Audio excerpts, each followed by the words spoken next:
Welcome, everybody, to the final episode of This Is My Bourbon podcast in 2021.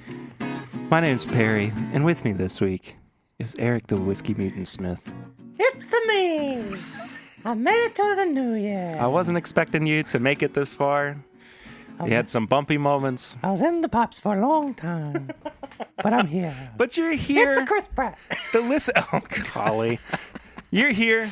I'm here. The listeners are here. It's been a crazy year.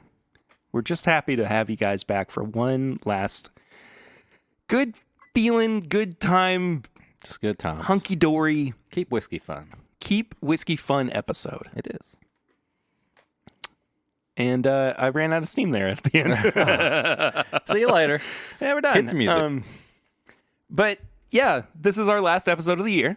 We will be back, of course, next week with a new episode, which we're recording the same week as this one comes out. Yeah, the way So- you were saying that earlier, I was like, wait a second. Has he not told me something? Is this the final This episode? is the final episode ever. He of told This me Is to My come Bourbon back in a podcast. few days to record the next episode. What's going on? Well, I'm jokes, so it's actually confused. going to be a new episode, a new podcast. The Marvel podcast? No, we're actually going to be reviewing Tupperware. Oh. Can we put bourbon in the Tupperware? Yeah, sure. Okay. As long as there's bourbon involved. You dump a half a bottle of Old Taylor into a You just see if it lasts for years. pint Tupperware. This one's green now. I thought this was like a mini tote. Goodness. Hey, I want to talk about this before we get into any of our plugs because I said I was going to do this and I wanted to follow up on it. But a good family friend of ours, Faith Lo Piccolo, unfortunately earlier this year suffered from a very, very traumatic incident. She woke up in the middle of one night and her apartment was on fire, and she was also on fire, and she suffered from third-degree burns. She has been going through many, many surgeries since all of this happened. And recently, one of her friends set up a GoFundMe for her. Faith sent me a message the other day asking if I could share the link for her GoFundMe with everyone, and I said, I'll do you one better. I will share it through the podcast. So I want to see how much we can help Faith out here. She is an incredibly sweet, wonderful person, somebody that we just have grown to love very dearly in our family. And it's a very major life-changing event that she will never fully recover from, I'm sure. But there are ways to, of course, make her more comfortable and give her better quality of life. And the burn victims they go very undiscussed, I feel like, in our world. And they go through a lot of adversity because of it. Yeah. There's, depending on the severity, it's a long road ahead of them if they, assuming they even make it out. Yeah. After everything. Yeah. So And the suicide rate also for burn victims is abysmal at best, I suppose. But yeah, I'm going to share the link for that in the description of this episode. I apologize for getting off on a somber note here, but I wanted Faith to know that there's a whole crew of people behind her, and this family extends into, of course, my family, because we all support each other, and it means a lot to see each other being lifted up in many ways. So if you can, I know that people have been dealing with a lot recently, and we're just coming off of the major fundraiser for Western Kentucky as well, but this is a little bit closer to home for us, and I just wanted to see what we could do to help Faith out. So that's great. Anything you can give, her GoFundMe is below in the description, and she really appreciates it. I really appreciate it. Our whole family it means a lot. she's got a cool name too. She's got a great name. Piccolo. Faith Lo Piccolo. Piccolo. Yeah. It's awesome. It's not a bad name. I like that. Yeah. Also, we'll try to get our spirits back up. I suppose. Hey, spirits. Hey. Jeez, Here we go. Here we go. If you are new to the show, thank you so much for being here. Please go ahead and subscribe. If you are returning, hope you have been well. Hope you had a great holiday season. If you have not yet, please leave us a 5-star rating and review, and you can leave a rating now in the Spotify app. That helps us out so much, gets other people seeing that we have fans and that we're worth listening to. And then next year you can do that whole thing where it shows all the stuff you listen to. Yeah. And we actually had a really good year. We increased like 40% in subscribers on Spotify. I was really worried that I would just like make people just be like, man, who is this guy? Bringing cakes into this show. Also, I like the thought that maybe, adding 40% is like we started out with 10 subscribers and we got 4 more. So 14 whole subscribers on Spotify. One of them is like the Little Debbie Corporation, just seeing if making sure that you're not put them on blast and stuff. You're not defaming anything that they do. But speaking of Little Debbie, you in the next few days have a little shop. I do launching a little whiskey mutant shop. I've got a couple shirts coming out. I plan on making the store live on the 1st. So just go to my Instagram and check that out. I'll put the link in my bio and I'll probably share it in a few places. But yeah, I kind of made it like, I kind of had this like little secret, not secret, but I mean, I've been talking to Perry about it too, but like, I want to just build like the Whiskey Mutant community or brand up a little bit more. We've been talking about doing glasses and collab shirts and stuff like that. And I love doing that. And it kind of takes my mind along with the podcast. Like, it's been one of the great things that keeps my mind off of like work and things, because work is like at the worst it's ever been. So it gives me something to do. And I've always wanted to have like my own little brand, I guess you'd say. So I'll be launching that. And like I said, I appreciate Perry for supporting me and letting me be on the podcast and get more confident about stuff. Whiskey Mutant eventually will kind of be a sub brand of This Is My Bourbon podcast as well. Like, we'll kind of bring you into the right. And so I've been talking about this for forever, but we'll have a website where you can check out all of the content and, be able to purchase more than just shirts and hats and whatever. Well, we don't have hats at the moment, but we will. We're going to have hats. We will have hats. We're in talks to make hats. Hats are coming 2022. We didn't put the month on there, so don't. We didn't. In the meantime, though, you can find the official podcast merch at bourbonshop.threadless.com. You can also become a big old supporter of the show, big old Patreon member at patreon.com/mybourbonpodcast for as little as $1 a month. For as little as $5 a month, though, you get bonus content, which includes our fairly new series, Pours from the Floor. Pours from the floor. We're 4 episodes in as Feels of, like 1,000. as of this. I mean, it's really like does. We've already got like nominated for like a podcasty or something like that for that episode. Yeah, that was what a lot of people consider to be the best episode of anything ever. Yeah, but you got to pay for it. So. You do. We don't offer our best foot forward for free. You have to pay for it. So everything else that we put out for free is garbage. So welcome to the show. So welcome to the podcast. Yeah, we are getting back to Flying Blind this week. Yeah, I'm really excited. I got gave me some. a healthy pour for Flying Blind as well. It's a good thing I'm staying home and working the rest of the day. I mean, I wanted you to have a lot to drink on for a little bit. I mean, I know we're drinking more. But I just wanted to share my bourbon. Okay. I always appreciate you sharing your bourbon. You always say what's yours is mine. Mm-hmm. So, I know you would pour yourself a healthy pour. Well, I know you. Yeah, you do. I poured what you would pour. Just about. It smells good. It smells familiar.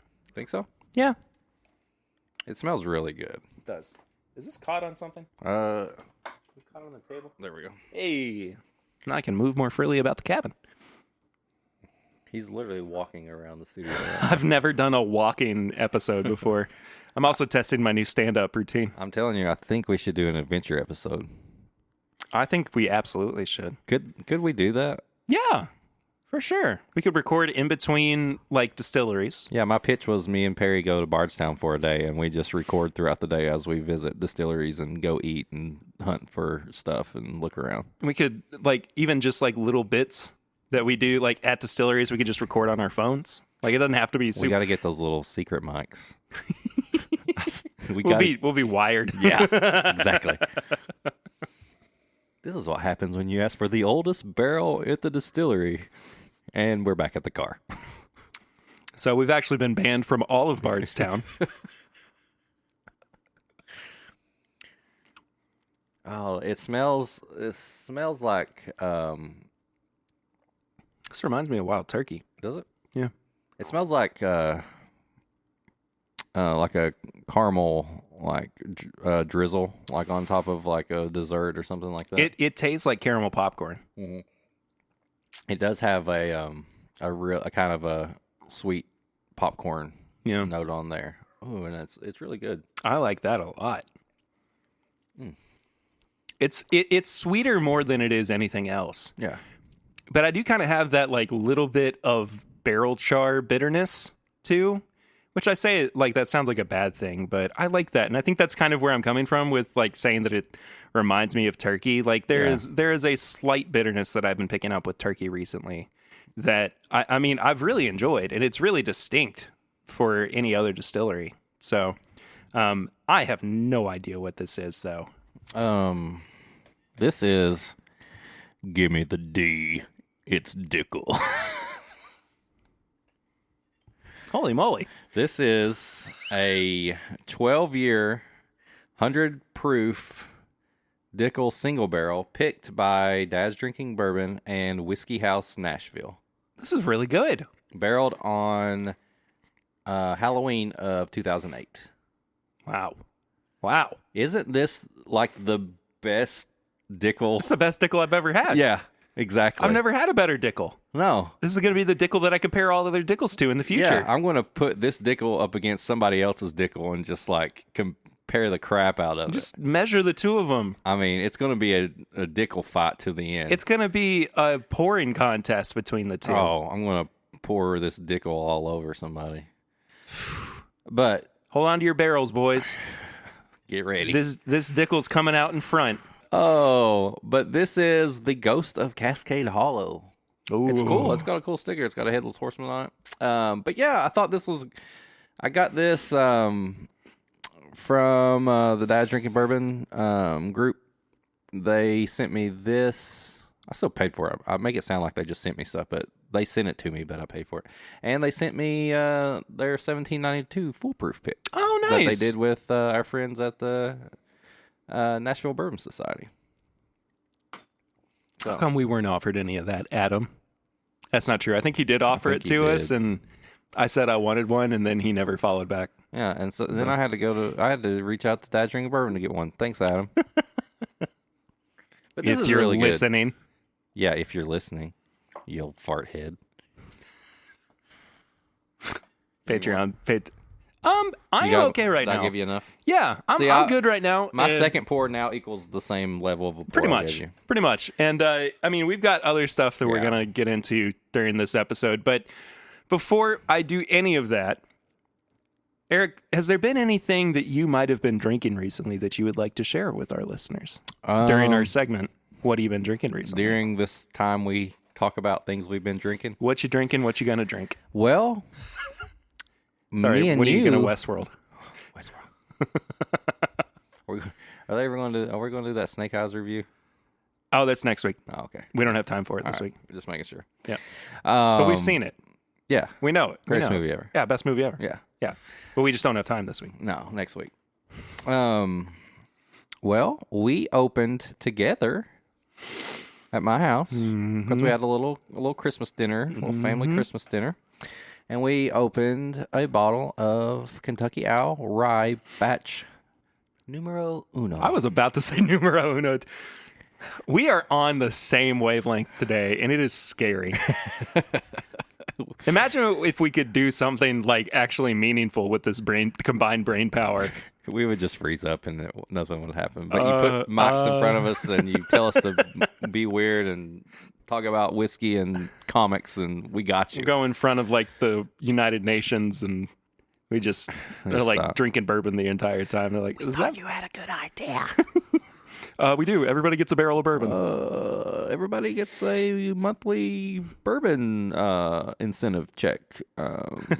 Everybody would be happy. Everybody in the world. Everybody in the world. Yes, you, China. Greatest present ever. Yes, you, China. But yeah, we. Oh my gosh, dude!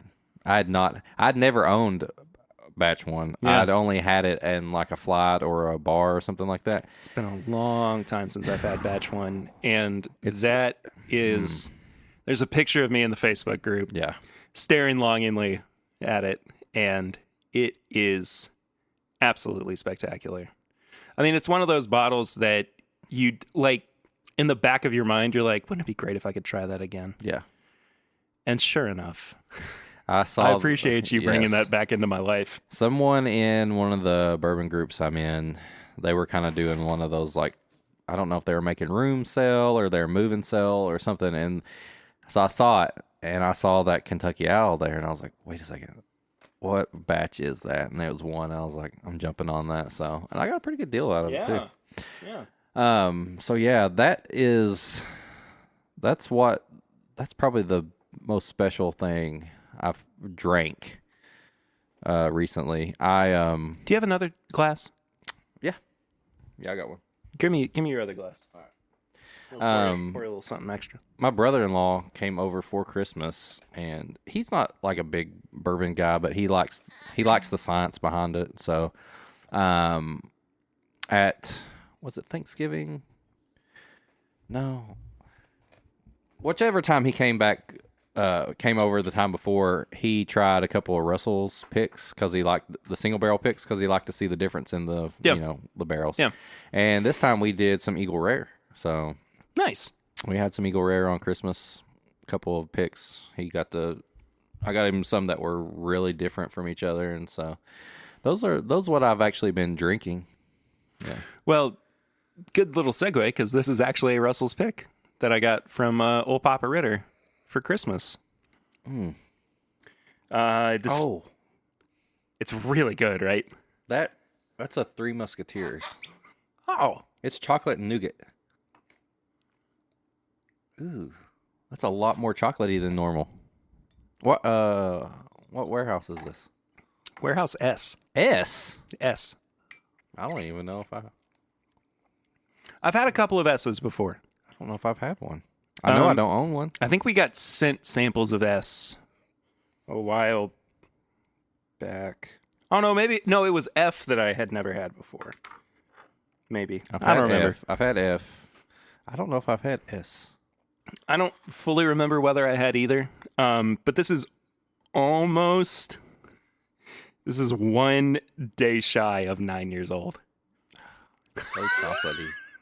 Dude, it's chocolate nougat, man. Distilled 10/27/11, dumped 10/26/20. Oh, right there. I mean, literally a day away from being 9 years old. Almost Halloween bottle. Yeah. Bottled 11/30/20. So it sat in a vat for a long time. But this is called No Ifs, Ands, or Buts Dude, from Wine and Market look at 2020. Oh, that thing is so viscous. Yeah. It's sticking to my glass, like the whole thing. Oh, that's really good. I got this from Papa Ritter, and I Papa Ritter. I immediately cracked Thank it. I was like, I need some more holiday cheer in my life. Papa Ritter messaged me, asked about my homemade eggnog, and he wanted a sample, but I don't know if it lasts that long. Probably not. So, Baba, I will make you some sometime, and because it's the same recipe I make every year, and I'll get you some. I don't think the sample that's been sitting in the fridge since Christmas is probably good to try to get to you. You could put it in the freezer.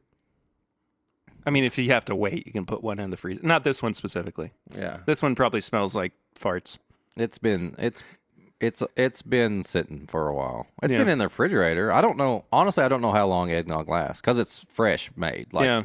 I made it the night before Christmas, and it's almost gone. But it's really good. But this, man, I cannot. That is Three Musketeers. They should have named this the Three Rusketeers or something like that. I dig it. But also, just in terms of like cleaning house sale, Let me say something. Look at you and Let your me say box something over there. Let me say something too. There is dust on these bottles, which just goes to show. Oh, sorry, I'm not going to do it. It just goes to show. Like I noticed it and I immediately started cleaning them off. I was like, that would never happen with my bottles, because I just love them too much. But Swan is, of course, moving next month, and he needed to clean some space off of his shelf. And so he sold me at a very good price 6 bottles of Elijah Craig Barrel we got Proof. 6 over there. Everything from C917 to A119 in varying levels of, well, fullness. But There's plenty in there. yeah. There's a lot of liquid in there. I mean, it's been a long time since I've had C917. I think that is the actual oldest one I have. Patrick Starkey found a few bottles of C917, and I got him to get me one. So, yeah, the last bottle I got was from Washington. Oh, I'm sorry. A119 is or B519 is the latest one. I apologize. Either way, you got a lot of Elijah Craig Barrel Proof there. But, I mean, I'm looking at your floor here, and I see an empty Elijah Craig Barrel Proof. Probably I see an another almost one empty somewhere. over there. Yeah. I know there's at least 2 empty over there. So Yeah. you are good to go. But, I mean, like, even my favorite Elijah Craig Barrel Proof, the C918, over half a bottle of it. I still have a full bottle. Do you really? Not even open, because it's one of man. my favorites, too. I love this bourbon so much. But I'll probably wind up doing, like, a stream with these at some point. Like, doing, you know... Getting up. Yeah, Joe. well. But I did last night, as of recording this, we went to a little cocktail hour for one of our friends who's getting married. And at the bar, they had actually a really good bourbon selection. But the only 2 things that I could really draw myself towards that I had either not had before or hadn't had in a long time was Elijah Craig Barrel Proof A118 and the batched version of Weller Full Proof, which I have never had. Just the straight up Just the straight up not pick version of Weller Yeah, Full I haven't Proof. either. I will say blows every Weller Full Proof course pick it I've does. ever had out of the water. it does. It is an incredible bourbon. And I wish that I had it like last year when it came out for the first time, like just the batched version, because I mean, it would have destroyed I've always wanted to know how it compared to the single barrel. fantastically. The closest thing I will say I've had is Ernie's their latest Weller Full Proof pick, and you've tried it, it's really good, but it was a distillery, like they didn't get to pick it, they just sent it to them. Oh, yeah. But it's still a single barrel. Yeah. So I would love, What a dream that would be to not have it, not have the chance to go pick it, and they just sort of like, you know what, we'll just send you a real good one. It was really good too. But yeah, that's awesome. Yeah. I didn't know how it compared to. It's a very, very good bourbon. It's a real. I'm just impressed beyond belief with it. This Russell's. You can't get over that Russell's. Dude, I keep smelling it. Yeah. It just reminds me of Three Musketeers. So I wanted this week. This is not our wrap up for 2021 episode. This is our we're doing these a little backwards, I think. But I don't know. I wanted the first episode of the year to be what was the best of the year before. And I wanted, before we got into the next year, to do an episode. This is the meme with the lady with all the numbers flying around her head. Yeah. Or anybody when they're listening to you explain how to play a game.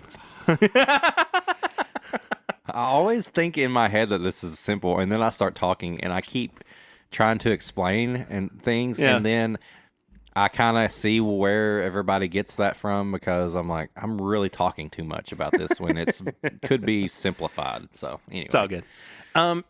So I wanted to do this week some predictions or expectations or what we want to see happen in 2022 with bourbon. And I think that overall, this has actually been a pretty good year, bourbon-wise. I think I feel like in the beginning it was kind of slow, but like towards the end, it's picked up for sure. Please excuse me, my shoe is really tight, and it's making my foot cramp. There's So- bottles just slowly falling on top of Perry. He has no room to sit. It's an avalanche. Yeah. No, it's not. My shoe He's is like Scrooge McDuck in his gold pool, his pool of money. He's like just got bottles and they're just overtaking him over there. You remember that Family Guy bit where he dives into a pool of coins and all of his bones break? It's not liquid. Oh.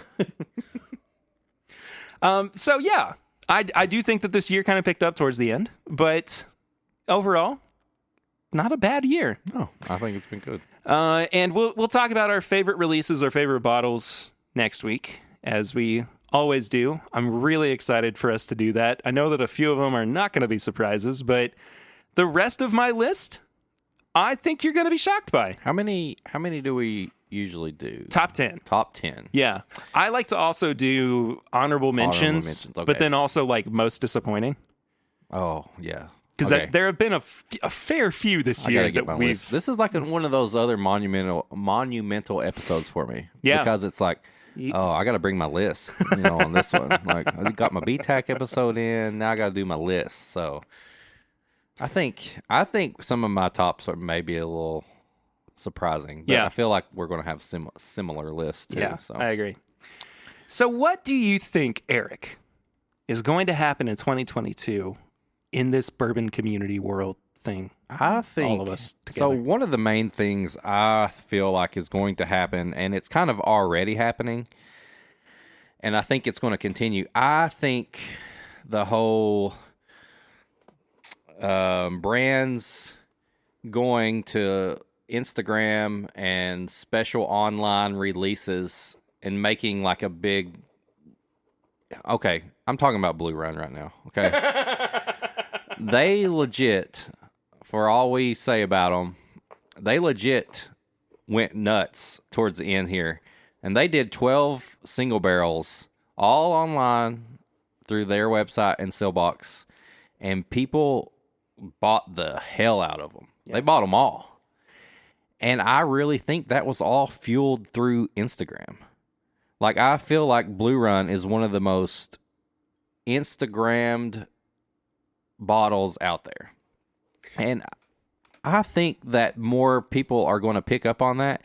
And I think we're going to see more stuff online and more stuff that you see like social media people, Instagram, Twitter, even like on Facebook and stuff. I think you're going to see a lot more stuff happening and being announced on that.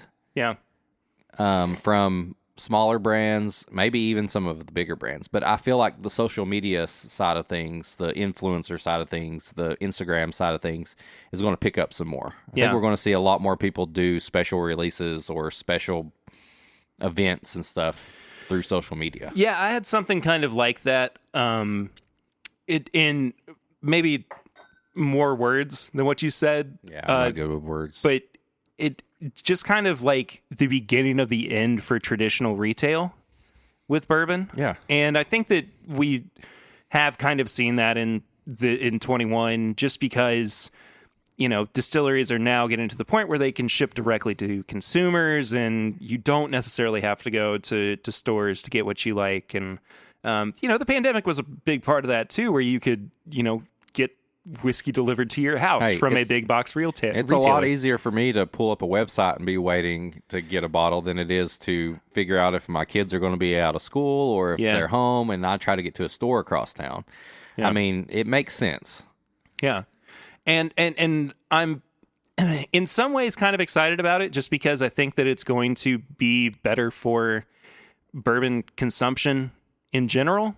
But at the same time, there's still so much fun in going to stores and coming across something. I never go hunting anymore. I never have the time for it, for one. But I just the kind of rush of going into a store that you don't normally go into and seeing releases that you can't believe they even have. And I don't know. I know that there is this misnomer around people going into stores and asking for Blanton's or Weller or whatever, and I get that, but I think that there is the chance more now to go in and ask for specific things, and they might actually have them. I want to ask the listener something. Go for it. Imagine this as a show. Imagine me and you. Listeners, what would you say out of the whole United States, what state or town is the most like overlooked place to get good bottles? And what if at one point me and Perry were able to like make one trip to this one town and we hunted this whole area and got as many good things as we could? What place would that be? I feel like it'd be somewhere in like the Midwest or something like that. I don't know. That just came to my mind. Someplace in Wisconsin, I imagine. That just came to my mind. Like, what if we took a trip to the most uncharted spot that just always has good bottles that people just leave on the shelf? I stopped by a place last week, and I was not expecting it, but I came across the Bourbon County Toasted Really? Stout. Yeah. I kind of want to go back and see if they have more. Christmas money. Yeah, there you go. I don't know. I got sidetracked there. I was just imagining, like, what if? That would be amazing. Imagine that trip. That'd be another great adventure. I'm all episode. about some adventure episodes. I think we need to. That's what I'm looking forward to in 2022 for the podcast is adventure episodes. So be on the lookout for adventure episodes. Yeah. On top of like the death of normal, not necessarily death, but like just moving away from normal retail practices. It's slightly negative, and I don't mean for it to be entirely, but I think that we're going to see distilleries clamping down more on these like groups who are trying to, do specific things with their bottles. And, I know that we've already kind of talked about like, you think it's going to spread more to the more distilleries? Yeah. And stuff? Yeah, I do. And I hate to like think so negatively about that, but there is no way that like, when we were at Wilderness Trail picking our barrel, we were told that they had just gotten visited by the TTB. And we're like, oh, snap. Yeah. Yeah. Like, maybe it's going to be like a higher power that starts saying things like, hey, don't do this. Yeah. But at the same time, like, I'm kind of worried about, there being more of that like funness getting taken out of it. I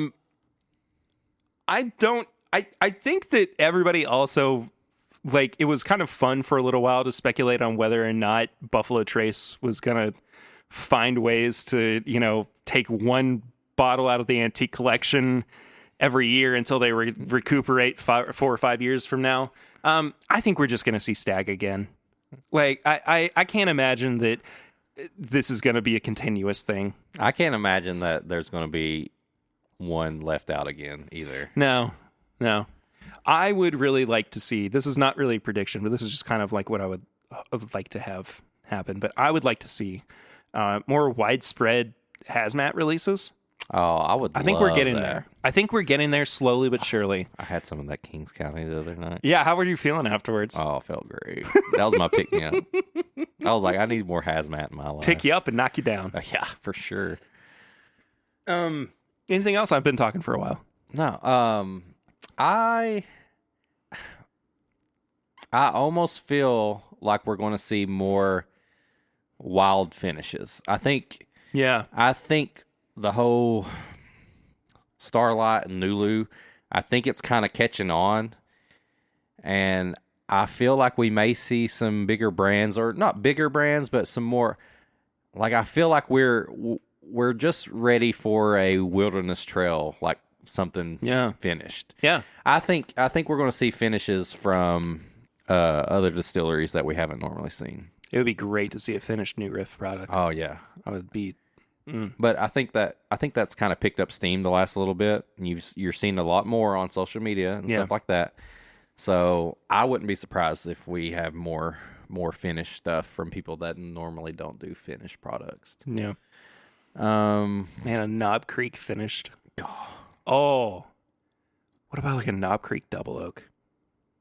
Did they do one? No, they did the quarter cask. Quarter cast. That was. But I'm it. talking like a full 53-gallon barrel Double Oak. Oh, what about?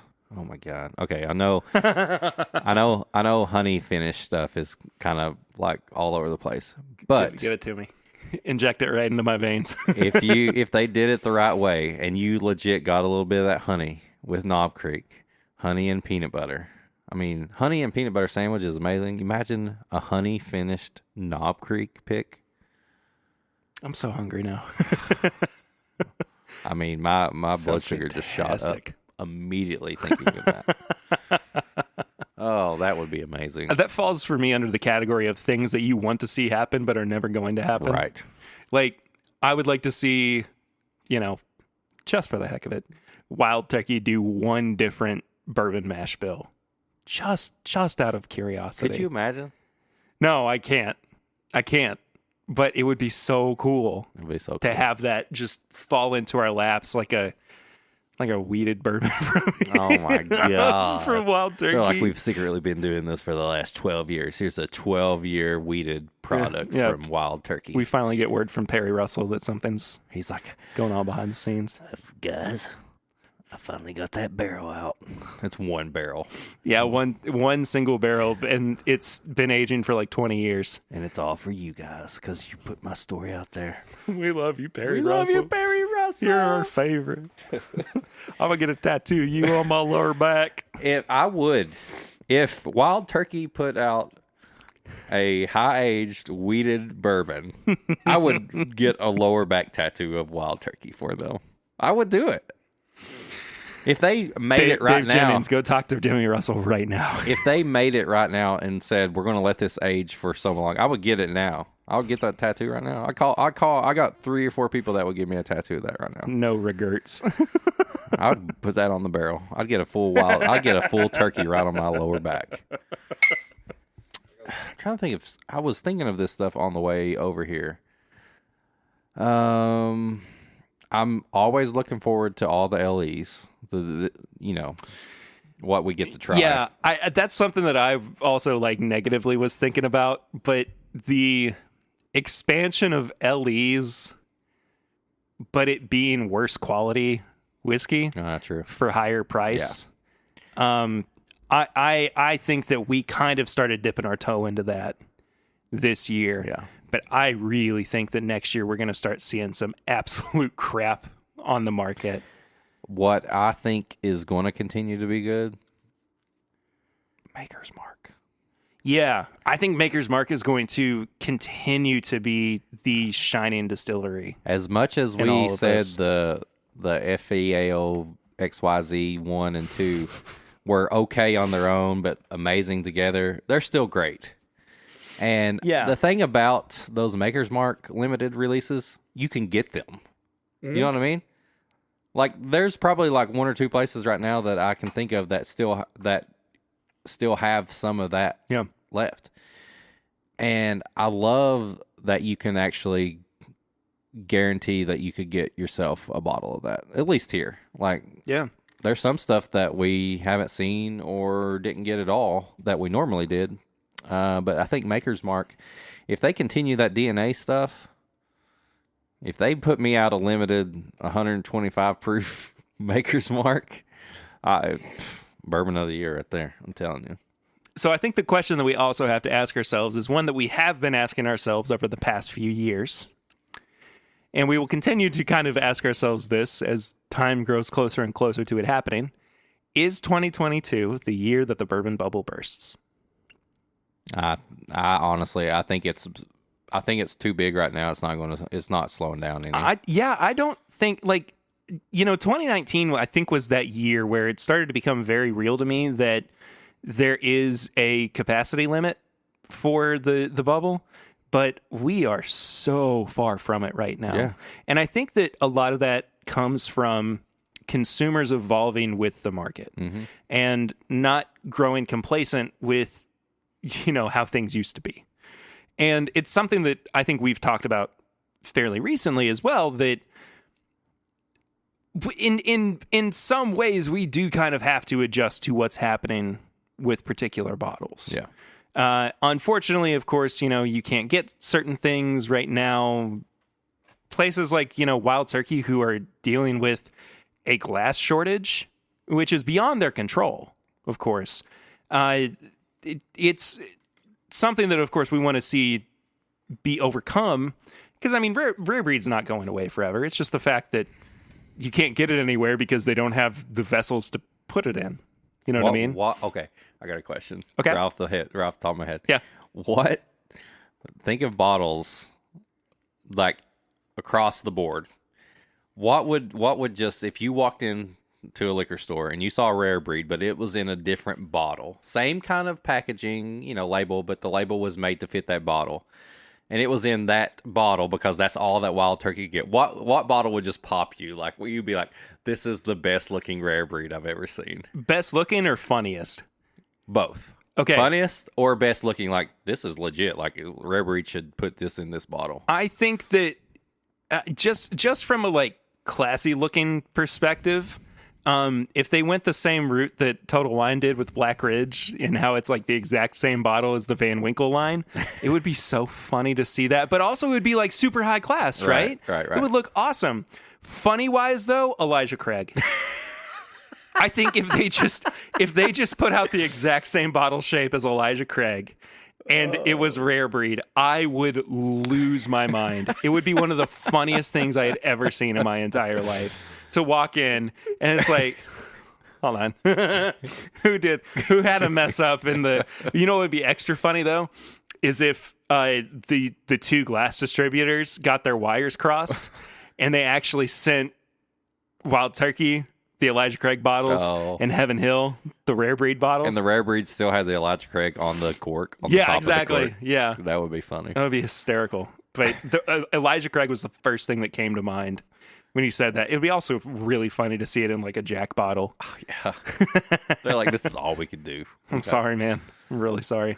Yeah, it would look nice, like in like a tall, like the wine like style bottles and stuff like that. Yeah, like that kind of deal. Yeah. What is that? It's Dusty Beam. Oh, It's from a decanter. I see it now. Yeah, 100-month-old, 80 proof. Oh, I like that they put the picture of the decanter on there. Yeah, this is actually from Travis Kins. Of course it is. He has like every Dusty Beam decanter ever, He does. and Eagle Rare and all that stuff. This is a really good Dusty. If you want to try some. I might try some. Okay. You don't have to right this second. We got that review to do. I'll wait. We do. That's true. But that's a good idea, Travis. Put the picture on there. I like that. But yeah, I don't know why I got a sidetrack there for a second, thinking about rare breed in a different bottle. Do you have any resolutions Resolutions. for 2022? Bourbon wise. It doesn't have to be whether or not you're gonna eat less muffins. Right. Less snacks or more snacks or whatever. Get rid of the muffin button. I honestly think I have a cavity right now. I have a dentist appointment coming up. I've had a tooth that's been killing me. Resolutions as far as bourbon goes or whiskey, I want to continue to keep it fun. I want to try not to get frustrated if I don't get something or if we don't. I feel like I complain too much about our area not getting stuff when legitimately I'm getting bottles from friends in different states. We can easily get samples from people so I want to try not to complain so much about not getting something here. And other than that, maybe try some more stuff. I know I always say I want to try to spend less. That never happens. No. I always spend more. Yeah. I always find something else I like and I end up spending more. I think try more and not complain as much. I think those are going to be my, venture out to some different things that come around and try not to complain that I don't get something or I don't have access to, because like I said, once I entered this podcast world and people started getting on my Instagram, like I can get snacks and I can get samples from almost anywhere now, so I shouldn't complain about not getting to buy a bottle. So, speaking of the podcast, we were talking about this last night in our group chat, but I need to remind myself that not everything has to be content. And I think it didn't really sink in until we started talking about it, that if we get sent samples, we don't have to put all of them into like episodes or streams or whatever, just because there's only so many. I mean, 52 episodes a year, 52 live streams pretty much. Like it's tough. I can't really, fit all of it into that, right. Especially when there are like topical things that come up that we need to discuss and whatever. Just I think if somebody specifically sent a sample that's like it's something that you all need to review, and that's one thing, yeah. But you just send a bunch of samples, like people send you boxes of samples. I know, and I feel so bad because I never get around to trying all of them because I keep thinking I've got to put this in an episode or I've got to talk about this on a live stream. But I think that they put that many in there because they genuinely care about you, and they're like, I want him to enjoy this. And again, I feel so bad. This is what we were talking about on the pregame chat. Because you're like back and forth. You're like, I feel bad about getting this stuff, and then like, do I drink it now? Do I drink it on my own? Do I wait to talk about it? And also, I mean, like this box right here, the Nashville Barrel Company box, is full of samples from Adam Terry that he said specifically, I want you to share with Swan. When he first sent it to me, or when he first gave it to me. And like, I haven't seen Swan enough to where I could do that. But here I am, many, many months later, almost probably a year at this point. And I haven't gone through more than like one set of samples. It was the bourbon set. Yeah. So like, I've got to hunker down and I've got to be like smart about stuff and just go, hey, you don't have to make something out of everything. Right. So, and part of that too is like forever ago, I thought, when the website gets live, we'll have like a blog aspect of it too, which I think is still doable. Yeah. I mean, I can write about stuff that I've had mail to drink. Samples, and then you just do a little review about it. Yeah, exactly. But I just can't. I have to be real with myself, and I can't put everything on episodes or streams or YouTube videos or whatever. What if we recorded for 24 hours straight and we just went through everything? Would we survive? I don't think I would have a wife. I wouldn't either. I think we would be divorced. We would live together. We would just live in an apartment in downtown Lexington together. Surrounded by a sample bottle. But like, it would go on for like a year and a half, and then we'd snap out of it and we'd go, What are we doing here? This is not my beautiful house. This is not my beautiful wife. The longest one episode ever. It's the longest bender of all time. Oh, but no, I think that's a good thing to think about. Is you know, people send you stuff because they just appreciate what you do and they want you to enjoy it. And I never want anybody to think that I don't appreciate them sending us samples. It's just, I get really anxious. Okay, I'm an anxious guy. In case you haven't known from listening to this podcast, if you're new, hi. Hi. I'm Perry. That's Eric. Hi, I'm Eric. I'm the other guy. I'm the low voice guy. That got me good. Anything else? I feel like there's something else, but I can't think of it off the top of my head right now. I'm kind of like every year. I'm anxious to see what like some of the younger distilleries do with their older products. I'm anxious to see if we see a 7-year Wilderness Trail LE. I'm sure we will. What's New Riff got to do, this year? And then other than that, I can't really think of anything. I'm always anxious to see what the next Master's Keep's going to be. Those yearly releases and all that. Yeah. So. Yeah, absolutely. It'd be cool to see a couple of age statements come back, even just as like a limited release, like an 8-year-old turkey. That would be cool. I'd love to see an 8-year-old 101 pop back into the mix. I'd love to see one right in front of me right now. I wouldn't mind it.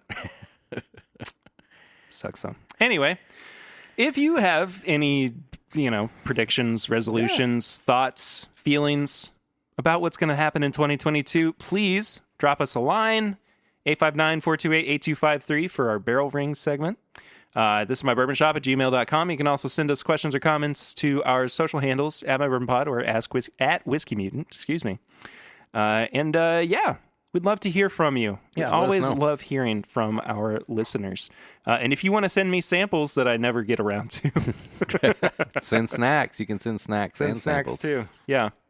We are going to get around to this sample, though. Oh, I'm excited about this. Which came out of nowhere. I guess I'm going to be very candid about this because I'm honest to a fault at many times. But I got this notification early last week that we were getting a UPS shipment from all the way up in New York. And I was like, who the heck is sending us? I was like, maybe it's another thing from Widow Jane. Yeah. Just who knows? Who's to say? Maybe it's a barrel product coming all the way from New York. They had to ship us a different one. Maybe it's Kings County saying, here's some more hazmat. Maybe you would like, yeah, exactly. We selected this barrel just for you, and we wanted to send you. 175 proof. It's not even legally bourbon, and we're not legally allowed to ship it to you. So we're going to test it on you guys. So we want to see if you guys can survive. Congratulations, you guinea pigs. But no, this is from Old Elk.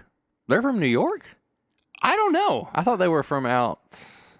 I don't know. Okay. I don't know. I'm just telling you where we got the package from. And it said it was like 5 pounds. And I was like, oh, that's like a whole bottle. I mean, I guess technically we got a whole bottle, but it's 50 milliliters. I'm not complaining, by the way. I was just amazed at all that we got this Old Elk Infinity Blend. And it's in a cool box. From them. And you got a glass. Yeah. Well, I didn't just get a glass. They also sent this little Glencairn pipette, which is incredible. I mean, it's just for adding like water, but it's even got like a mini Glencairn etched onto the top, cool. Which not etched, like hand blown. Yeah. It's an incredible little piece that we got, but I like it. I just wasn't expecting any of it. No. And the thing that like topped it all off was I opened the box and there's like a sheet of paper in it and it says, "Thanks for all of your continued support this year." This is literally the first time I've ever had Old Elk and the only time that I've ever talked about it on the podcast. So, first of all, thanks, Old Elk. Hey. Second of all, we'll continue to support you guys into the coming year. Thank you. Oh, goodness gracious. It cracked me up quite a bit that we got that kind of a message from it. Awesome, but so this is their Infinity Blend. This is a big boy bottle. Yeah, this is their new like limited release that this is the first of their limited releases from Old Elk at all. 57.4%, which I think that's right. 0.45. Oh, I'm way screwed on that. I got to break out the calculator. This is a nice little sample bottle too. It is. And this is like what, $150 bottle? 160? Ooh, I'm going to have to look it up. It's 114.9 proof. Let's check it out, though. You got enough? You want me to finish this? No, you're good. You can absolutely finish it. First price I saw was $160. And do we know any details on this thing? Yes. Okay. So it is Colorado. They're from Colorado, by the way. Where'd it come from? I guess that's their distribution center. Anyway. Gotcha. So the sheet of information that we got says, we're thrilled to announce our first annual limited release of Old Elk Infinity Blend. This year, Greg Metzi, who's their master distiller, blended up a very special combination of our high malt bourbon along with 2 11-year-old and 12-year-old Kentucky bourbons. I'm not as other than the high malt. I don't know what the mash bill is on the other two, but I'm really excited for you to try this because I had a little sip of it when it came in the mail on really good Christmas Eve. It's a Eve. Miracle. It was Christmas Eve. It's a Christmas miracle. Ooh, I get that malt right off the bat. Oh yeah, for sure. That's Whoppers right there. Whoppers and almost like grapes. Like it's like malty and then kind of like purple, like fruit. It smells really good. There's a little like bacon spice on the nose too that I'm kind of trying to Going back dig to it, into. yeah. A little bit of honey. But I think that oakiness is kind of Did you say present. the age? I'm sorry. Oh, no, it's okay. The only two age states that we know are 11 and 12-year-olds, but it also said that high malt bourbon. Yeah. So could be 4 years old, could be 6, could be, who knows? Smells 2. good. Oh, it smells great. Oh, that's different. The age definitely shows. It's definitely got kind of that kind of barrel, almost that sweet oak. Yeah. On the end of it. Mm-hmm. But up front, it's very malty up front. malty. It's very whopper Yeah. heavy up front. Definitely chocolate malty right up front, and then you get kind of that kind of oak and that sweet grape deal on the finish. There's almost like a caramel latte feel to it. I was going to say, I got some coffee. Yeah. It's a little bit coffee heavy on there, too. I like it. I like I this. mean, it's really interesting. I think that for a limited release, I think it's everything it should be. I think, once again, I get really picky when it comes to the limited stuff. I think it could be a little thicker. Could be. It could be a little cheaper as well. But, I mean, Yeah. for a limited release, I mean, about $150 is not horrible. I mean, that's what we're getting used to. Yeah. Yeah. Yeah. I would like to just a little bit more viscous, I guess you'd say. Yeah, I will say that the finish is quite nice, though. finish is I nice. do think the flavors kind of linger, especially like on the roof of your palate, roof of your mouth, for a while. And that's kind of bringing forth a little bit more of the earthiness. I'm kind of getting like, weirdly enough. Oh, this is a weird one for me. Come on, bring it to me. I'm almost getting like root vegetables. Okay. Like a radish? Kinda. Somewhere it's in the root vegetable family. You know how I think colors and stuff like that. I'm thinking orange. And I was thinking some kind of like purple orange something, and when you said that, I immediately thought of a radish. Yeah. Well, that's cool. I like that. It's a little different. I mean, I don't think that this is going to be a straight up crowd pleaser. I think you've got to be open-minded about it. Oh, for sure. And I think that you also have to have the awareness that this is not going to be your standard bourbon Right. release. Oh, I get that. I get that radish. Now, God, Isn't that weird? that is weird. Yeah. But I mean, it's good. I like It adds a depth and complexity to it that, I mean, it's not just like, oh, it's oat caramel and chocolate and vanilla. Like freaking radish. Like, no joke. This has got radish in it. I love that. That's what I hope. That's another prediction for 2022. I hope I get more weird whiskey. I want some weird notes coming out. We've got some weird stuff floating around here that I want some weirdness. that we can't make content with, but we got to try at the very least. But yeah, dude. I like this. I wish it was a little cheaper. But The nose that it's opening up a little bit more is starting to get more of that like Rick House feel to it. I mean, the age of it, and I think that the overall oaky complexity of it is absolutely present. oh yeah, especially on the nose.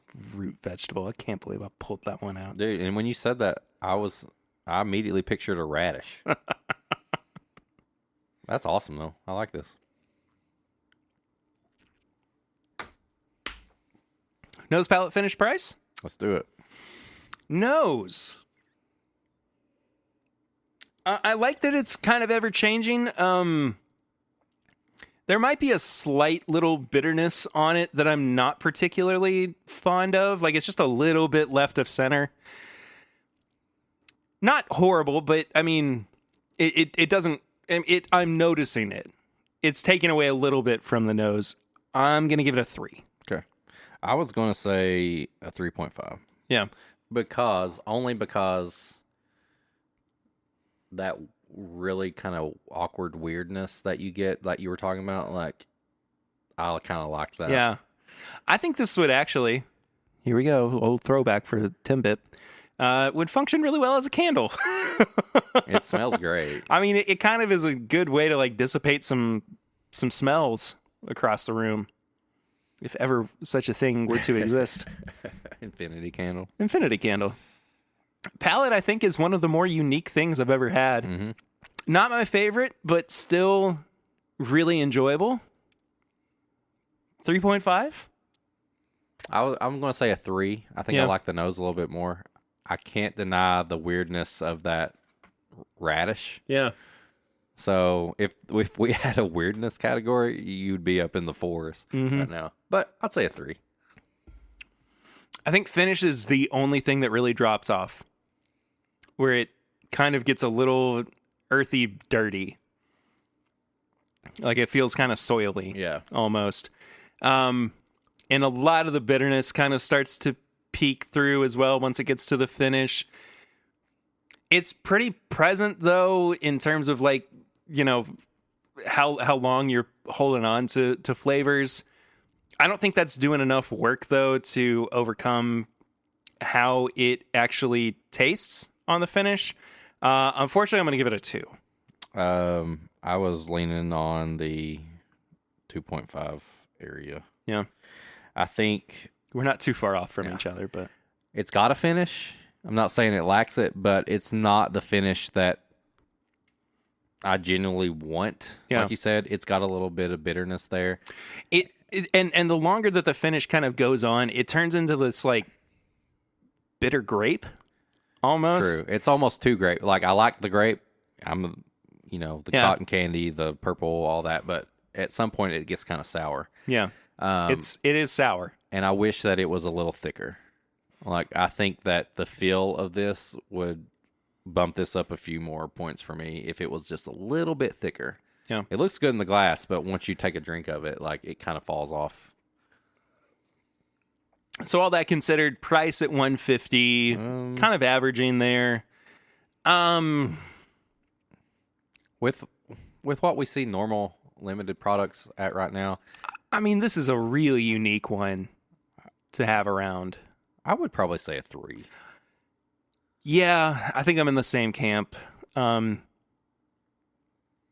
It's enough to make me kind of consider if I do see it, like I would maybe pick it up. It's not so far out of the ballpark that you just look it over. Yeah, and I do think that it's also something good to have in your collection so that other people can try it and see some different side of what a bourbon producer can be like.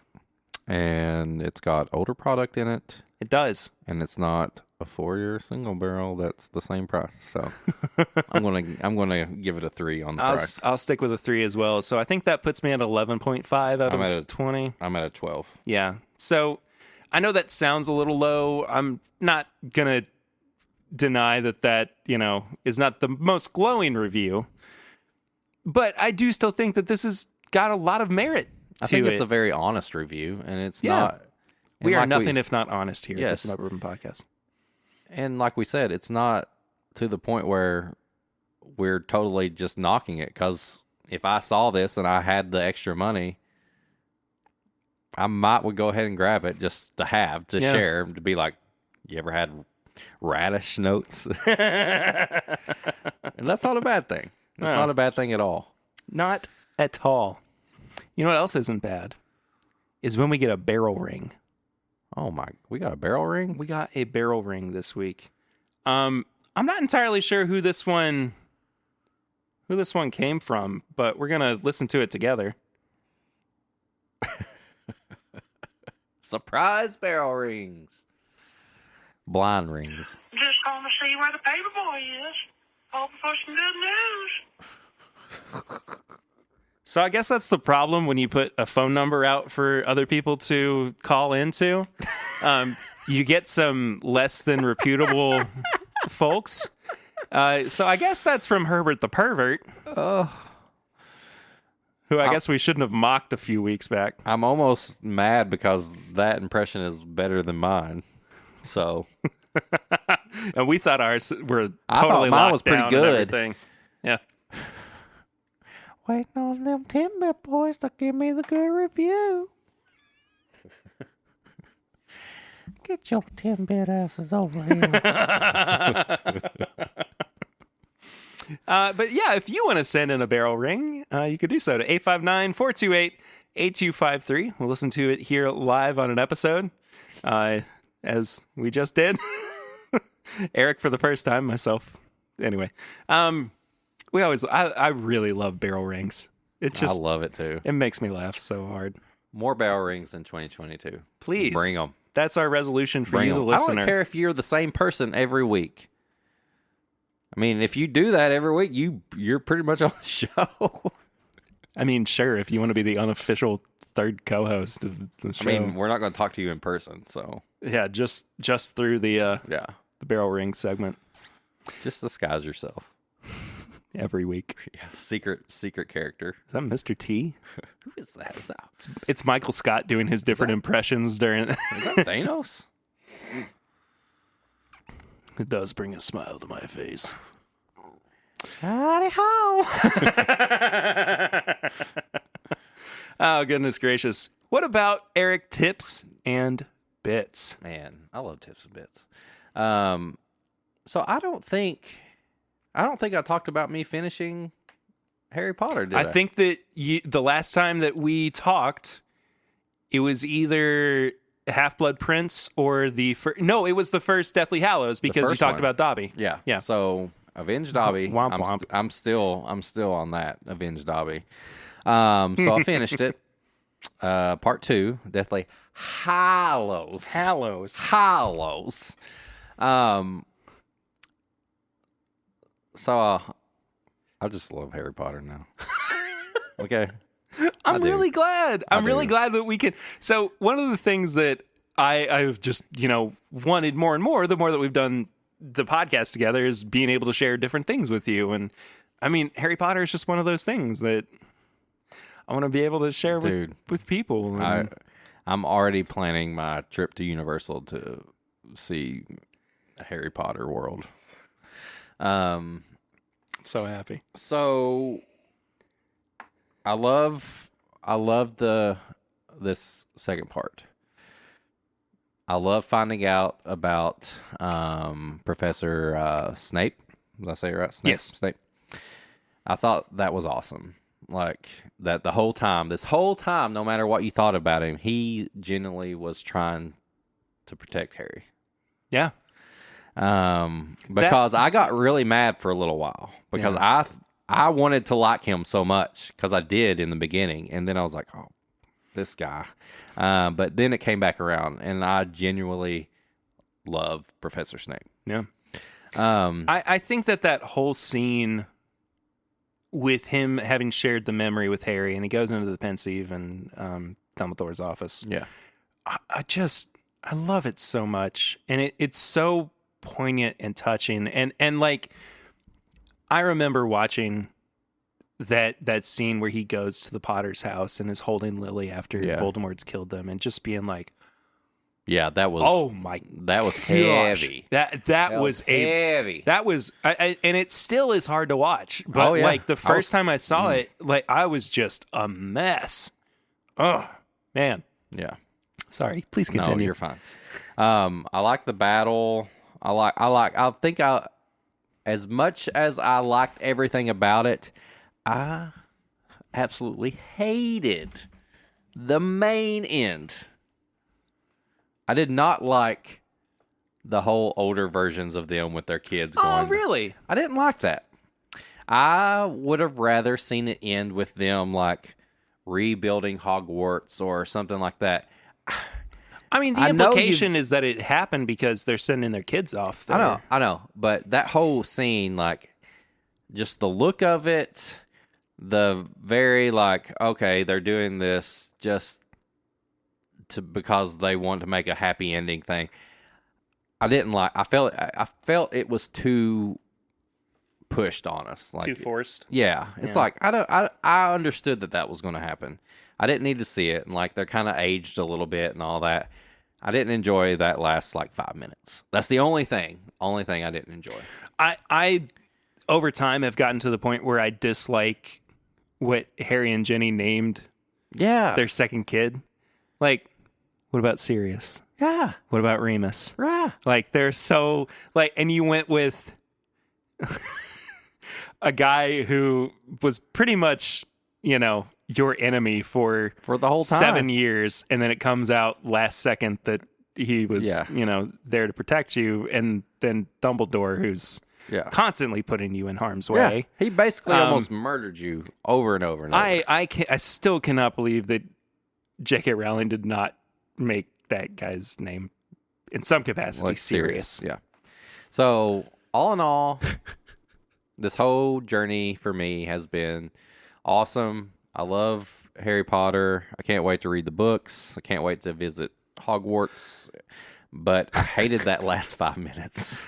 I think that the movies did that ending a slight bit of disservice. It's not really spoiling anything. It's 20 years old. But the book ends the same way. Yeah. But like the last line is, and his scar hadn't hurt in 20 years. Yeah. So I think that I get what you're saying, but I think that in terms of like an ending that shows that Harry has now made the complete journey, and he no longer is this kind of like difficult to wrestle with angsty teenager who's constantly dealing with like this weight of the world on his shoulders and doesn't want to put other people in harm's way. He's just kind of at peace. Yeah. And I don't know. I understand where you're coming from, where it's like it would have been really cool to see them rebuilding Hogwarts and coming through everything. Yeah, there's like a force ghost of like Dumbledore. He's watching That would have been so and he's funny. watching. That would have been so There's our boy funny. watching. But it just, I don't know. I've always been satisfied with that ending. It has always gotten me emotional too, watching it. But I can understand. I can understand where you're coming from with that. Okay, so now that this popped in my head. I've kind of compared this to like Naruto the whole time. Yeah. And I'm kind of on the same way I am with Naruto as when Naruto actually ended. I didn't want it to turn into Boruto because now we're seeing the kids and stuff. Yeah. Because I wanted to see what happens when Naruto is kind of an adult and he's doing back because there's stuff happening the whole time. Yeah. So I feel like I want to see Harry as like an adult. Maybe like he has to like be the substitute teacher one day. Well, my friend, let me introduce you to a little thing called Harry Potter and the Cursed Child. What? Which is the stage play that takes place canonically after the final scene in Harry Potter and the Deathly Hallows. Really? I have not seen it in person, but I have the book, the like script edition of it, I suppose. It's bonkers. It is kind of in that same vein of like you felt like J.K. Rowling was just doing everything that popped into her head and like retconning things into the world, but she was doing it like stream of conscious. So I don't hate it, but it doesn't feel like classic Harry Potter. Yeah. But it is so worth reading. It's so much fun, and apparently the stage play itself is unbelievable. That's awesome. So I've got the book upstairs. I'll let you borrow it. There are also... Which I think, oddly enough, you should read before you go like back to the beginning. Right. No, I'd love to do that. And there's also Naruto books that they're not manga. They're actual books that go over different characters, a story about each character, and they're kind of in between like the kid and the adult and between now. So I don't know. Harry Potter is my new Naruto, so that's all I'm going to say. Let me ask you this. and this has kind of been a point of contention with Harry Potter for, I mean, ever since the Deathly Hallows book came out. But how do you feel about the Christ imagery of Harry Potter? Like, he was the savior who was killed and resurrected to overcome the great evil. You know, I didn't feel like I didn't think of it that way, honestly. A lot of people have said that it's really forced. And I get that. But I think if you're coming into it for the first time and you're not, really thinking about it too much. That's me. I didn't think about it that way. I knew just based on everything, I knew that in the end, Harry was going to prevail. Yeah. And I kind of heard a little bit that, he didn't die and things like that. So I was kind of prepared for that. But I didn't really think too much about the whole resurrection and stuff like that. So what do you want? Pick one, whatever you get. I mean, I want to go with the oldest one, the C917, because, I mean, like I said, it's been so long since do you just want to go with that? Yeah. You don't have to Listen to that cork. Oh. But, I don't know. I think I just enjoyed, it just surprising me and me enjoying it made everything even better. Yeah. And I kind of saw, so my youngest son, Dash, he is more into it than any of the other kids. And for Christmas, he got a robe and he got a wand and he got a scarf. He got a whole. He said he wanted to cosplay as a Hogwarts student one day. So we got him a whole costume of it. That's cool. But kind of seeing him enjoying it and me actually enjoying it, I think that made everything. I didn't really think too much about the thing about resurrection and the Christ and all that stuff like that. So I just enjoyed it for what it was. Now that I know everything, I may start getting really picky and nerdy about it. I think you're going to. And but I also I haven't even smelled it yet, but I like seeing the freshness of it because I mean I've been so in the weeds of it for years. I mean, I started reading Harry Potter when I was well, that would be 10? If somebody came Younger in than here that. and they just watched Dragon Ball Z for the first time, and me and you have both watched it since we were kids, and we see how excited they are, and it would immediately start making me excited about it, or you excited about it. So I can see that. So I'm just excited because I feel like this is not the end of your journey with it. But it's I still gotta watch those other movies, those Dumbledore movies. Oh, the Fantastic Beasts movies. They're not that good. Should I not the first be one's excited? The first one actually I really enjoyed. Okay. The second one is it's so poorly written. There's a scene in it. Are they books too, or do they just make movies? They're just so. Here we go. We're going on. You can No. It's fine. No, I'll probably just leave it because this episode's coming out, the day after we record it in 1 hour. Yeah. So I mean, early 2000s, they put out 2 books that were supposed to be in universe for Harry Potter. It was Fantastic Beasts and Where to Find Them, which is one of their textbooks that they have to read. Mm-hmm. And the other one was Quidditch Through the Ages. And it was basically you checked one of them out from the library, and the other one you borrowed from Harry because, it was his textbook and everything. And it's got stories in the margins and him and Ron talking back and forth to each other and Hermione cutting in every now and then saying pay attention and everything. And it's really, really cool. But there's no formal precedence for what these movies are based on necessarily, other than the relationship that Grindelwald had with Dumbledore. Grindelwald was the Voldemort of the 40s. Okay.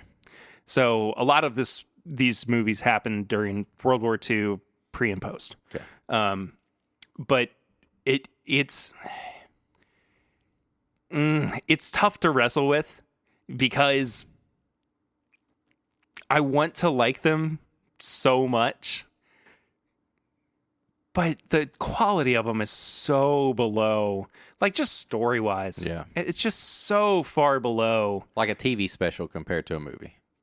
Kind of like You that. know, that's a really good way to put, like Okay. a Christmas special, like the Star Wars holiday special compared to the original trilogy. Probably not that It's bad. not that bad, but it's not great.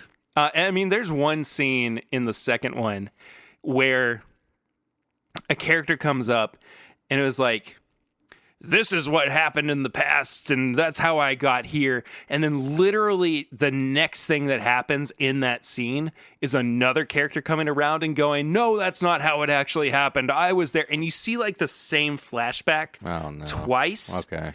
over the course of like 7 minutes. And it's just slightly redone. Oh.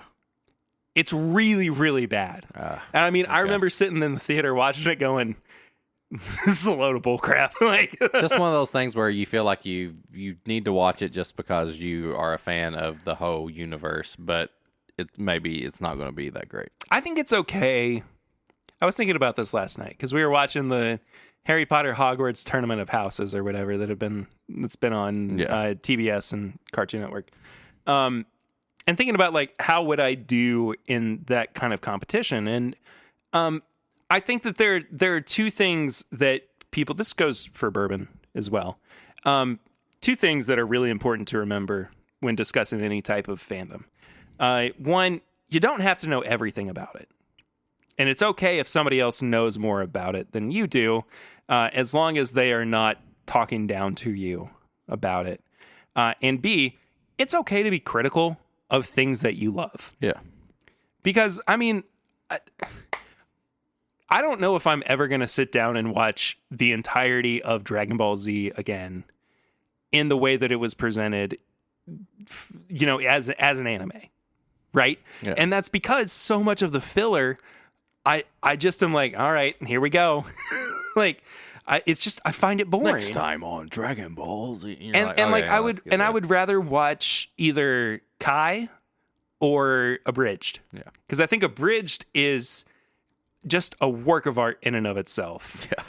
And Kai, I mean, I like the fact that they take out a bunch of the filler episodes and everything. It just, I don't mind. And like, even still, I think I might prefer going back and reading the manga instead of, you know, necessarily That's one watching thing I've what never done. I think we should do that.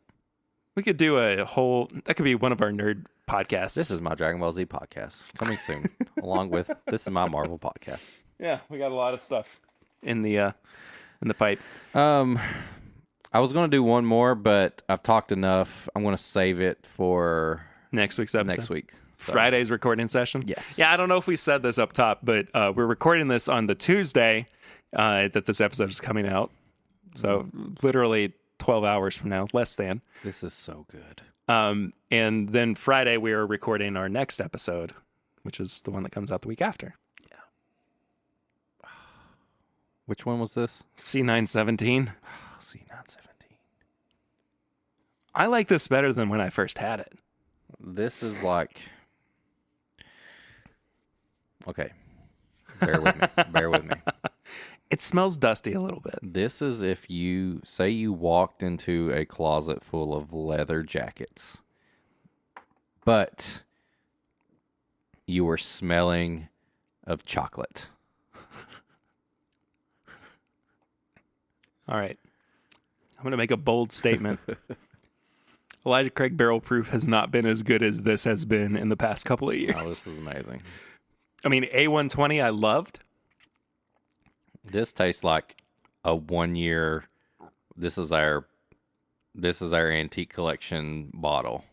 This is like, for sure. You know what I mean? Like, this does not taste like we're going to release this 3 times a year. This is like, So now that I have a good collection again of Elijah Craig Barrel Proof, I think it's time to finally start the Elijah Craig Barrel Proof Infinity bottle. oh yeah, boy. You got an empty one right here. Okay. There's an empty Elijah Craig I'll Barrel do it. Proof right there. I've been meaning to do it forever. Oh, you design a cool label for it too. Like, Oh, heck yeah. that's the same as the barrel proof label, but it's like your infinity thing. So I'll take the old small batch. Because remember, they changed it from Elijah Craig small batch to Elijah Craig barrel proof. Yeah.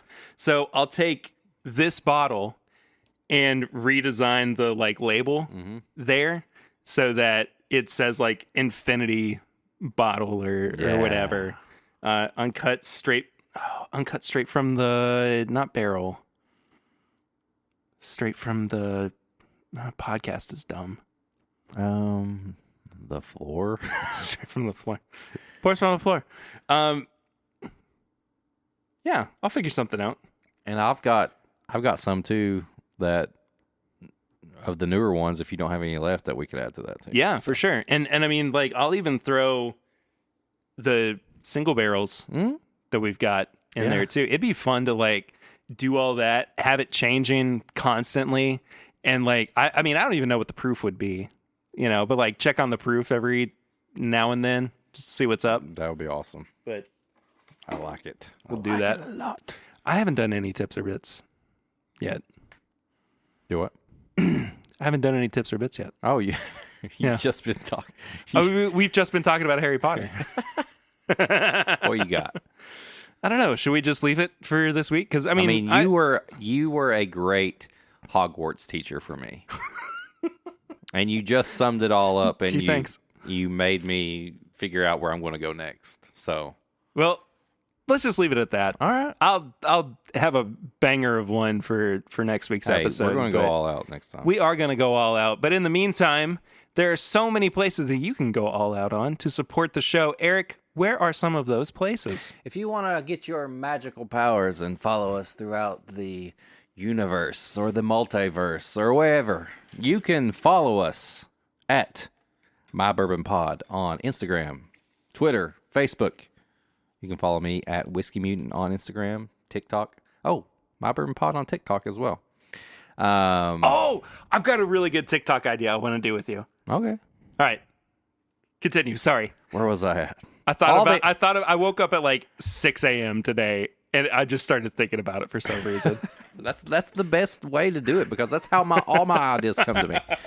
But anyway, on all the socials, at My Bourbon Pod, at Whiskey Mutant, go find us. On YouTube, This Is My Bourbon Podcast. YouTube, Whiskey Mutant.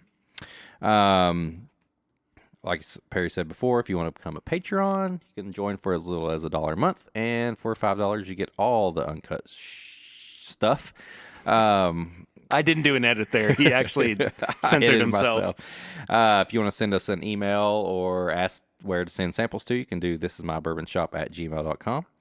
You want to get some merch? Perry's got a lot of designs on here. We got a Whiskey Mutant shirt collab coming out soon. My Bourbon Shop. I'm actually going to start on that today. Bourbonshop.threadless.com. Leave us a bell ring. We want more bell rings. I want to hear your voices. 859-428-8253. And is that it? Did I say everything? Did we say YouTube? YouTube. If I didn't, This Is My Bourbon Podcast on YouTube.